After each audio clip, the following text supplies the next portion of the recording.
ఆంధ్రప్రదేశ్లో deputy CM Pawan Kalyan గారు, ఆయనతో పాటు మెగా బ్రదర్ నాగబాబు గారు, ఇంకొక మూడో వ్యక్తి, ముగ్గురు మనగాళ్ళగా మన ముందుకు రాబోతున్నారు. గతంలో మెగాస్టార్గా ఎంతోమందికి ఇన్స్పైరింగ్గా నిలిచినటువంటి వ్యక్తి మెగాస్టార్ చిరంజీవి గారు.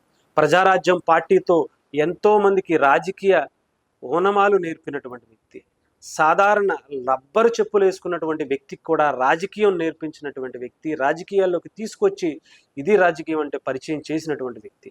అంటే ఇప్పుడు ఆ రబ్బర్ చెప్పులు వేసుకునే వ్యక్తులు రాజకీయం చేస్తారు అని చెప్పి పవన్ కళ్యాణ్ గారు చెప్పినా కూడా దానికి మూలం చిరంజీవి గారి ప్రజారాజ్యం పార్టీ అని మరి చెప్పడంలో ఎటువంటి సందేహం లేదు.